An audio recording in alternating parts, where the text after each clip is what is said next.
I think you've probably just answered the question. I wanted to ask you, do you think governments are doing enough?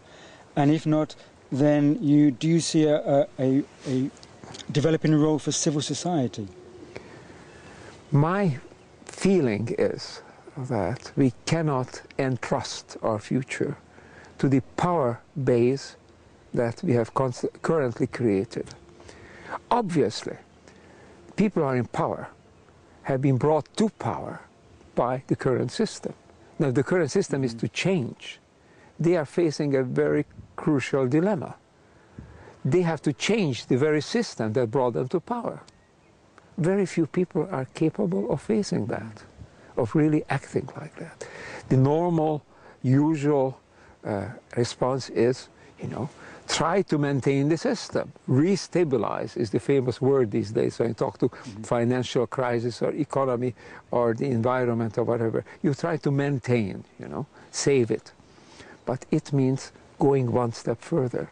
So I don't believe that the people who have been hopefully elected and not just grasp power by violence, by force, but even if they've been elected, that they are psychologically and humanly able to lead us into change.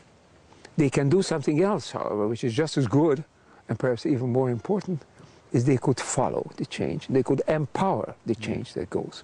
But where would change come from? Must come from civil society. Must come from the people. That's the whole idea of democracy. Democracy is the rule of the demos, the people. So democracy cannot have leaders who tell the people what to do. That's against democracy.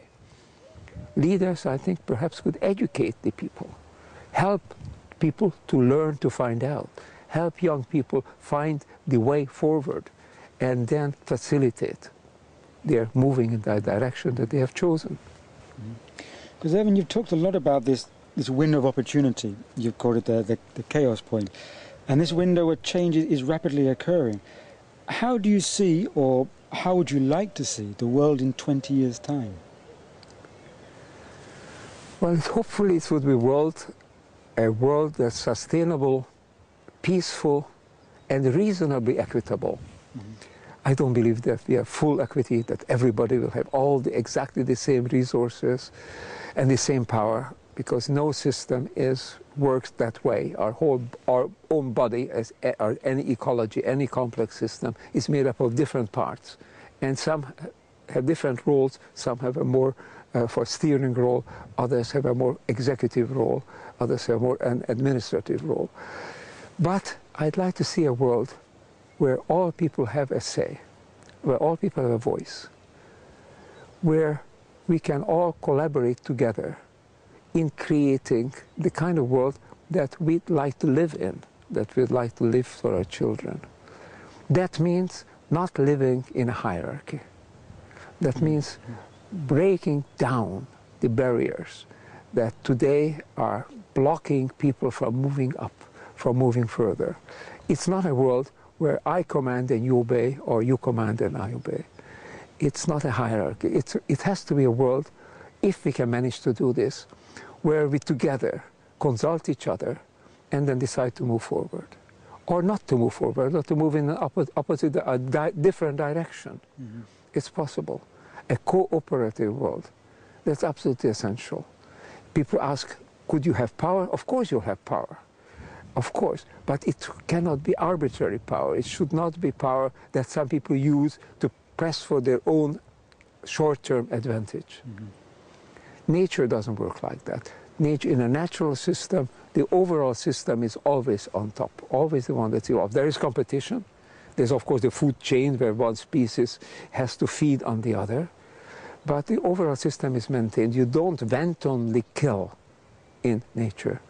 Only humans have learned this unfortunate art of killing ourselves and killing others just to reinforce our power or for our pleasure. So in a true world, we have to come back to that natural principle. The whole system has to evolve. We have to be part of that whole system. Just as a cell in your body or an organ in your body helps to evolve and maintain the viability of the entire organism. That way, we also have to become part of the whole. And that gives us a sense of belonging. So I think with that kind of a world, we could have a mentality, we could have an ethic and a consciousness which says, I am what I am because I am part of you, and I'm part of the world. And therefore, I have this tremendous privilege of acting consciously as part of a whole. Not just being there, but consciously wanting to be that and creating a world that we want to live in. We've seen in the world right now quite a few disruptive events.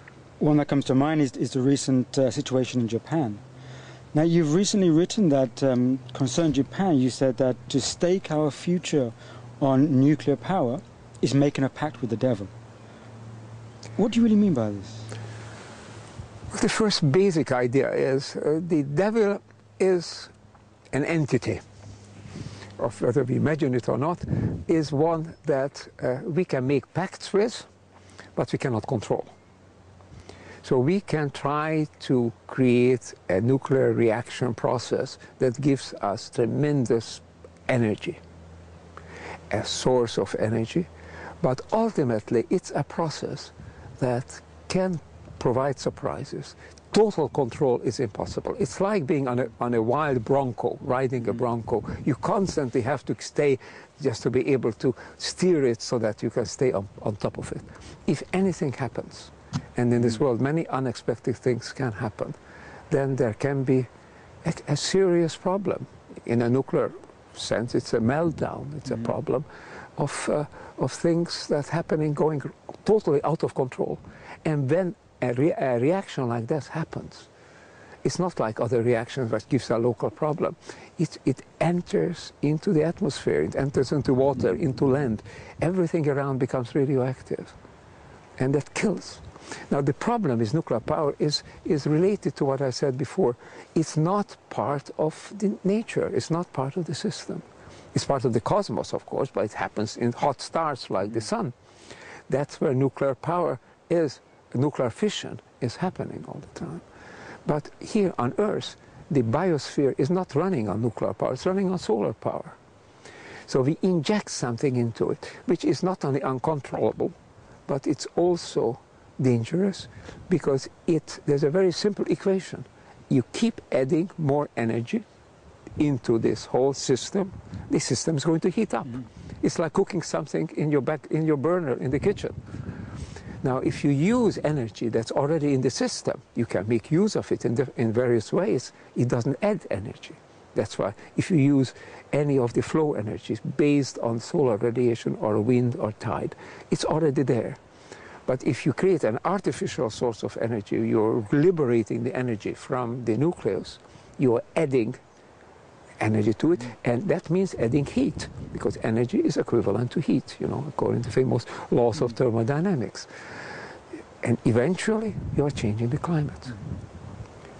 Eventually, you are creating an unnatural way of progressing forward, creating artificial sources that allow you to concentrate industry, cities, urban centers, creating big conglomerations which are more and more divorced and removed from the natural way of living.